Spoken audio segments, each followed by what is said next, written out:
बिस्मिल्लाहिर्रहमानिर्रहीम। अस्सलाम वालेकुम डियर स्टूडेंट्स, क्या हाल हैं जी। अल्लाह से दुआ करता हूँ कि आप सब खैरियत से होंगे। स्टूडेंट्स, पिछले लेक्चर में हमने मैथ 403 का लेक्चर नंबर 23 उसका पार्ट नंबर 1 हमने किया था। मींस के ये थोड़ा लेक्चर लेंथी था तो मैंने इसको 2 पार्ट्स में चेंज कर दिया। उसमें हमने पढ़ा था ग्राफ के बारे में, हमने पढ़ा था ग्राफ की एप्लीकेशन के बारे में, हमने सिम्टोट की डेफिनेशन की थी और काइंड ऑफ सिम्टोट को डिस्कस किया था। मींस कि उसमें हॉरिजेंटल की डेफिनेशन की थी, वर्टिकली सिम्टोट की डेफिनेशन की थी। आज हम सिम्टोट ऑफ अ रैशनल फंक्शन की बात करेंगे, तो उससे पहले रैशनल नंबर्स के बारे में जानना बहुत ज़रूरी है। तो स्टूडेंट्स, आज के लेक्चर में जाने से पहले आपसे जो डेली की रिक्वेस्ट होती है वो यही है कि आप मेरे चैनल को सब्सक्राइब करें, साथ में बेल आइकन को प्रेस करें ताकि मेरी हर आने वाली वीडियो आप तक पहुंच सके। ओके स्टूडेंट्स, तो बढ़ते हैं रैशनल नंबर की तरफ। तो रैशनल नंबर आपको इसमें 3 कंडीशन नज़र आएंगी। पहली कंडीशन ये होती है कि वो नंबर जिनको हम p/q की फॉर्म में लिख सकें और p और q का ताल्लुक इंटीजर से हो, मींस के पॉजिटिव नेगेटिव नंबर भी होने चाहिए।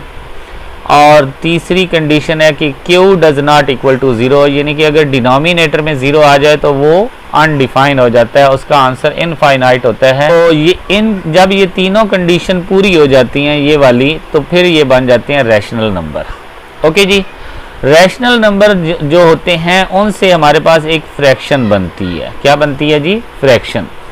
फ्रैक्शन के वैसे तो 3 पार्ट्स होते हैं, लेकिन वो मिक्स्ड फ्रैक्शन के 3 पार्ट्स होते हैं। एक यहाँ पे होल नंबर भी होता है, लेकिन हम सिर्फ फ्रैक्शन की बात करेंगे। एक होता है नॉमिनेटर और एक होता है डिनोमिनेटर। नॉमिनेटर हम ऊपर वाले नंबर को कहते हैं और डिनोमिनेटर हम नीचे वाले नंबर को कहते हैं। हमारे पास कुछ फ्रैक्शंस की काइंड्स होती हैं, जिनमें से 2 काइंड्स हम यहाँ पे डिस्कस करेंगे। एक होती है प्रॉपर फ्रैक्शन और एक होती है इम्प्रॉपर फ्रैक्शन। ये चीज़ें बताना बहुत ज़रूरी थी, तब जाकर आपको रैशनल फंक्शन की समझ आएगी। तो अगर नॉमिनेटर डिनोमिनेटर से स्मॉलर हो तो उसको हम कहते हैं प्रॉपर फ्रैक्शन। और ये हमारे पास प्रॉपर फ्रैक्शन की तमाम एग्जांपल्स हैं, 1/2, 3/4, इनमें सब में देखें आपका नॉमिनेटर डिनोमिनेटर से स्मॉलर है। इसके बाद इम्प्रॉपर फ्रैक्शन में 2 टाइप्स होती हैं। एक तो ये है कि अगर नॉमिनेटर डिनोमिनेटर से ग्रेटर हो तो उसको हम इम्प्रॉपर फ्रैक्शन कहते हैं। ये हमारे पास आ जाएगी 3/2, 5/4, इनमें देखें नॉमिनेटर ग्रेटर है। अगर हमारा नॉमिनेटर और डिनोमिनेटर इक्वल भी हो तो फिर भी हमारे पास वो क्या बनती है? Improper fraction. ओके जी, अब हम चलते हैं जी, चूँकि हमारा रैशनल फंक्शन जो है उसमें दोनों पॉलिनोमियल्स हैं। मींस के अगर रैशनल फंक्शन को हम ऐसे शो करें तो p इंटू एक्स भी एक पॉलिनोमियल होगी और q इंटू एक्स भी एक पॉलिनोमियल होगी। पॉलिनोमियल क्या होती है उसके बारे में जानना बहुत ज़रूरी है। आपको पता होना चाहिए कि पॉलिनोमियल क्या है। पॉलिनोमियल में पावर ऑफ वेरिएबल जो होती है वो ग्रेटर देन और इक्वल टू 0 होती है, यानी कि मींस के पॉजिटिव पावर होती है। ठीक है, तो अगर हम इसकी बात करें तो ये +2 है, ये +1 है और यहाँ पे कांस्टेंट है, तो ये हमारे पास पॉलिनोमियल मौजूद है। इसकी बात करें तो ये हमारे पास पॉलिनोमियल नहीं है, क्योंकि ये जैसे ही हम x को ऊपर लेकर जाएंगे तो इसकी पावर माइनस हो जाएगी। मींस कि इसको हम ऐसे लिखेंगे x² प्लस x की पावर -2 प्लस 1। तो इसमें जो पावर है वो क्या होगी है? माइनस होगी है, तो इसलिए ये पॉलिनोमियल नहीं है।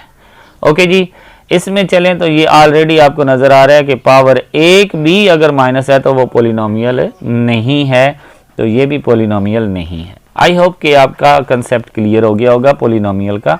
वैसे आप पीछे छोटी क्लासों में पढ़ कर आए।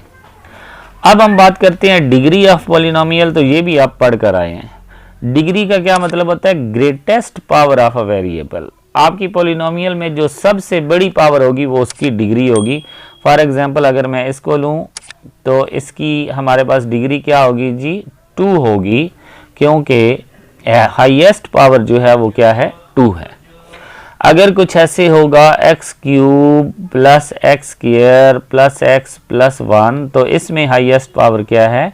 3 है, तो इसकी डिग्री क्या होगी? 3 होगी।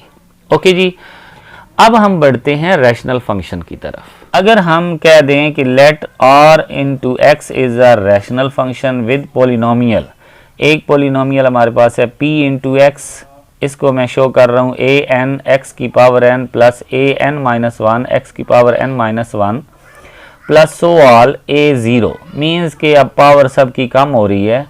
इसमें जो n है वो डिग्री को शो कर रहा है, किसकी डिग्री को? पॉलिनोमियल की डिग्री को।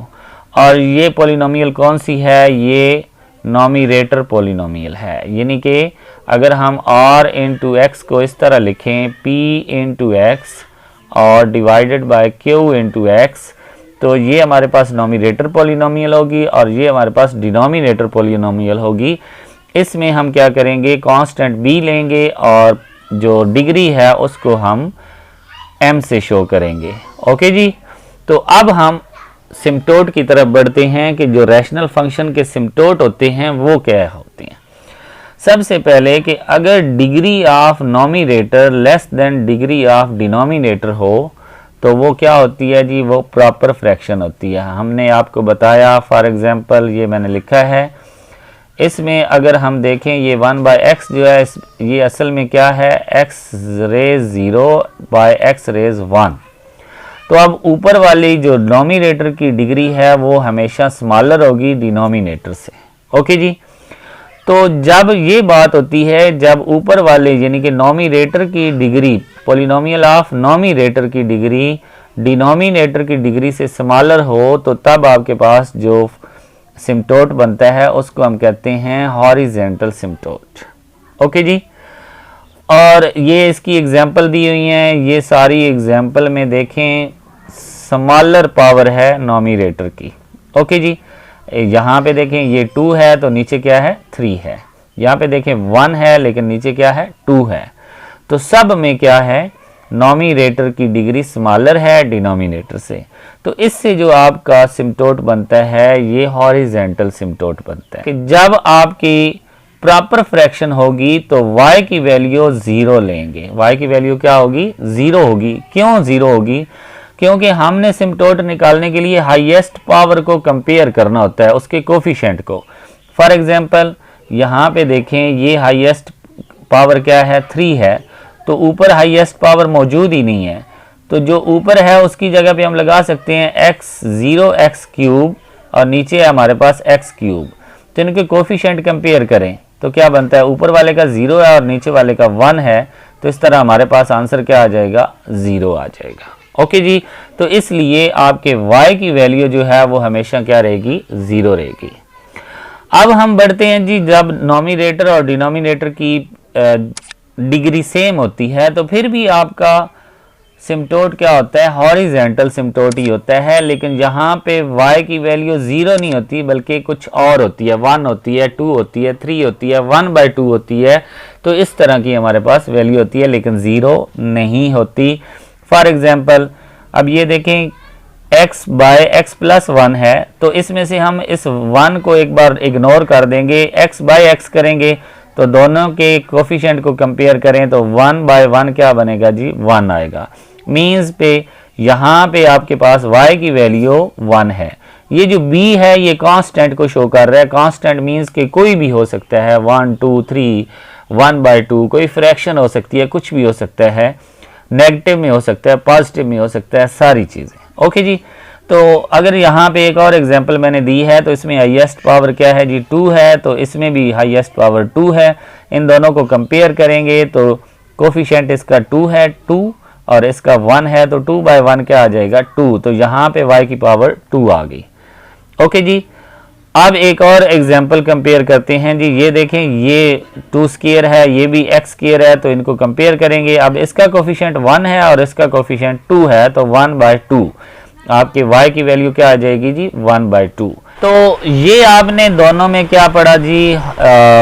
जब स्मॉलर हो नॉमिनेटर तब भी हॉरिजेंटल होता है, जब इक्वल हो नॉमिनेटर और डिनोमिनेटर की पावर फिर भी वो क्या होता है? हॉरिजेंटल ही होता है। तो जब ग्रेटर की बात हो तो फिर हमारे पास हॉरिजेंटल अनबाउंडेड होता है, बहुत लार्ज वैल्यू होती है, पॉजिटिव होती है, नेगेटिव होती है, और इसको हम कहते हैं ऑब्लिक सिम्टोट। अब आपकी नॉमिनेटर की पावर ग्रेटर होती है डिनोमिनेटर से, यानी कि आपके पास एक इम्प्रॉपर फ्रैक्शन होती है तो तब वो ऑब्लिक सिम्टोट बनता है। ये मैंने एग्जांपल दी हुई है, इसमें पावर 3 है, इसमें पावर 2 है, तो नॉमिनेटर की ग्रेटर पावर है, इसमें स्क्वायर है, इसमें 1 है, तो ये भी क्या है, ग्रेटर पावर है। इसकी डिटेल हम पढ़ेंगे जी लेक्चर नंबर 24 में, ऑब्लिक सिम्टोट। अभी हमने हॉरिजेंटल पढ़ा, लेकिन आपको कहीं पे भी वर्टिकल सिम्टोट नजर नहीं आया रैशनल नंबर में। आप वर्टिकल सिम्टोट को एक ही चीज पे डिस्कस करेंगे, जो भी आपको फंक्शन दिया जाएगा उसकी आप डोमेन निकालेंगे। डिनोमिनेटर को इक्वल टू 0 रखना होता है। डिनोमिनेटर फॉर एग्जांपल, एक और एग्जांपल मैं देता हूं, 1/x + 2, तो आपने क्या करना है, x + 2 को इक्वल टू 0 ले लेना है, x = -2 आ जाएगा, तो ये आपका वर्टिकली सिम्टोट होगा। ओके जी, यानी कि जो भी आपको फंक्शन दिया जा रहा है उसकी आप डोमेन निकालें, जो डोमेन होगी वो आपके पास वर्टिकली सिम्टोट होगा। ओके जी, फॉर एग्जांपल एक और एग्जांपल देता हूं, अगर 1/x है तो सिर्फ आप x = 0 कर लें, तो इसका मतलब आपका वर्टिकल सिम्टोट 0 पे है। ओके जी, अप्रोच किसको करेगा, 0 को करेगा। समझ आ गई। अब हम चलते हैं जी, कुछ मेन पॉइंट्स जो आपके एमसीक्यूज बन सकते हैं, इनमें से वो आपको बताता हूँ। ये हमारे पास वर्टिकल सिम्टोट, ये हॉरिजेंटल सिम्टोट, ये ऑब्लिक सिम्टोट। जो वर्टिकल सिम्टोट होता है वो एक या एक से ज़्यादा भी हो सकते हैं एक फंक्शन में, ठीक है, यानी कि एक फंक्शन दिया गया उसमें एक से ज़्यादा भी वर्टिकल सिम्टोट हो सकते हैं। लेकिन जो आपका हॉरिजेंटल सिम्टोट है वो सिर्फ एक ही हो सकता है और नहीं भी हो सकता, ये भी कभी कभी नहीं होता, ठीक है। हॉरिजेंटल सिम्टोट सिर्फ यूनिक होता है, यानी कि 1 होता है, और ऑब्लिक सिम्टोट भी क्या होता है, यूनिक होता है, यानी कि सिर्फ 1 होता है। अगर किसी में मौजूद होगा तो सिर्फ एक जगह पे मौजूद होगा। एक और ख़ास बात कि अगर आपका हॉरिजेंटल सिम्टोट बन रहा है तो आपका ऑब्लिक सिम्टोट नहीं बनेगा। एक फंक्शन में अगर हॉरिजेंटल सिम्टोट मौजूद है तो ऑब्लिक सिम्टोट नहीं होगा, लेकिन अगर आपका किसी फंक्शन में ऑब्लिक सिम्टोट मौजूद है तो हॉरिजेंटल नहीं होगा। यानी कि आप कह सकते हैं कि हॉरिजेंटल है तो ऑब्लिक नहीं हो सकता, अगर ऑब्लिक है तो हॉरिजेंटल नहीं हो सकता। दोनों में से एक हो सकता है, दोनों इकट्ठे नहीं हो सकते। ओके जी स्टूडेंट्स, अब हम कुछ एग्जाम्पल को डिस्कस करते हैं और इस लेक्चर को ख़त्म करते हैं। जी स्टूडेंट्स, तो ये हमारे पास एक फंक्शन दिया गया है 1/x। ये हमने देखना है कि इसमें हमारे पास कौन कौन सा सिम्टोट मौजूद है। तो सबसे पहली बात तो ये है कि ऊपर वाली वैल्यू, ऊपर वाली जो डिग्री है वो नीचे वाली से स्मॉलर है, तो y = 0 होगा, ठीक है। दूसरी बात कि हमारे पास जो हॉरिजेंटल सिम्टोट है वो हमारे पास वर्टिकली सिम्टोट होगा x = 0 पे, क्योंकि डिनोमिनेटर = 0 रखेंगे, और y हॉरिजेंटल सिम्टोट भी क्या होगा जी, 0 होगा। ओके जी, अब जरा देखें कि ये वैल्यू अगर हम x की जगह पे इनफाइनाइट पुट करते हैं तो रैशनल फंक्शन क्या बन जाएगा, 0 बन जाएगा। ये देखें ना, 1/इनफाइनाइट पुट करें तो आंसर क्या आता है, 0 बन जाता है, ठीक है। यानी कि अगर हम x को इनफाइनाइट तक बढ़ाते हैं तो y के वो करीब हो जाएगा लेकिन टच नहीं करेगा। ये देखिए हमने वैल्यू पुट की 1/2। अब ये देखें हम नीचे नंबर बढ़ाते जाएंगे तो ये वैल्यू कम होती जाएगी, यानी कि अप्रोच टू 0 होता जाएगा। ये 1 से बढ़ता जाएगा और 0 के करीब होता जाएगा, लेकिन 0 को टच नहीं करेगा। लेकिन आपको ज़रूरत नहीं है कि ये सारी वैल्यू निकालें, आपने सिर्फ बताना होता है कि कौन सा सिम्टोट है और कहाँ पे मौजूद है, ठीक है जी। तो ये देखें दोनों 0 पे मौजूद हैं, तो हमारा सिम्टोट कुछ ग्राफ कैसे बनेगा वो ज़रा मैं आपको दिखाता हूँ कि ये हमारे पास ये हॉरिजेंटल सिम्टोट है और ये वर्टिकल सिम्टोट है। ओके जी, यानी कि y भी 0 को अप्रोच करेगा और x भी 0 को अप्रोच करेगा। ओके जी, लेकिन ये 0 को टच नहीं करेंगे। ये देखें ये इधर से स्टार्ट होगा, ये वर्टिकली सिम्टोट है, ये आगे किस में चेंज हो जाएगा, हॉरिजेंटल में चेंज हो जाएगा, यानी कि x = 0 नहीं होगा। ऐसे इसका डिस्टेंस जो है कम होता जाएगा। और जब ऊपर की तरफ वर्टिकली ले जाएंगे तो फिर भी इसका डिस्टेंस कम होता जाएगा। ये रैशनल फंक्शन दिया हुआ है, तो इसमें अगर हम कंपेयर करें तो दोनों की पावर सेम है। जब सेम पावर होती है तो हम ऐसे लिखते हैं 10x बाय x, ठीक है। तो x x से कैंसिल हो जाएगा, 10 by 1 is equal to 10, means के y इज इक्वल टू 10 है। यानी कि हमारा जो हॉरिजेंटल सिम्टोट है वो क्या है, 10 पे मौजूद है। किस पे मौजूद है जी, 10 पे मौजूद है। अब हमारे पास वर्टिकल सिम्टोट क्या होगा, हम अगर x plus 2 is equal to 0 रखते हैं तो x इज इक्वल टू -2 होगा। यानी कि हमारा वर्टिकल सिम्टोट -2 को अप्रोच करेगा, ठीक है। तो ज़रा ग्राफ देखें, आपको नज़र आ रहा है, ये हमारे पास x एक्सिस है, ये y एक्सिस है। तो यहाँ पे हमने y की वैल्यू 10 ले ली है, ठीक है। ये हमारे पास हॉरिजेंटल सिम्टोट आ गया और x की वैल्यू यहाँ पे -2 ले ली है, तो ये हमारे पास -2 यानी कि वर्टिकली सिम्टोट आ गया। अब ये देखिए हॉरिजेंटल को जैसे जैसे हम आगे बढ़ाएंगे तो ये वर्टिकली -2 को के करीब होता जाएगा, लेकिन उसको टच नहीं करेगा। लेकिन वर्टिकली को जब नीचे हॉरिजेंटल में चेंज करेंगे तो ये 10 के करीब होता जाएगा, लेकिन टच नहीं करेगा। इसी तरह ये नेगेटिव भी और पॉजिटिव भी। ओके जी, हम एक और एग्जांपल डिस्कस करते हैं। तो इसमें ज़रा गौर करें तो ये हमारे पास क्या बनेगा जी, 4x square minus X square plus 4। तो हमारे पास 4 minus X square is equal to 0 आएगा, तो 4 is equal to X square आएगा। तो ये प्लस -2 x की वैल्यू आ जाएगी जब हम इसका स्क्वायर रूट लेंगे। ओके जी, इसका मतलब हमारे वर्टिकल सिम्टोट कितने हैं जी, 2 हैं। मैंने आपको बताया था कि वर्टिकल सिम्टोट एक से ज़्यादा भी हो सकते हैं। तो एक तो होगा x इज इक्वल टू 2 पे और एक होगा x इज इक्वल टू -2 पे।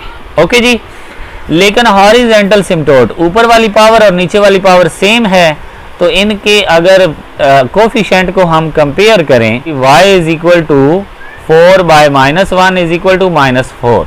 इसका मतलब आपका जो हॉरिजेंटल सिम्टोट है वो कहाँ पे होगा, -4 पे होगा। ओके जी, तो अब हम इसके ग्राफ को देखते हैं। ये देखें, ये हमारे पास x एक्सिस था, ये हमारे पास y एक्सिस था।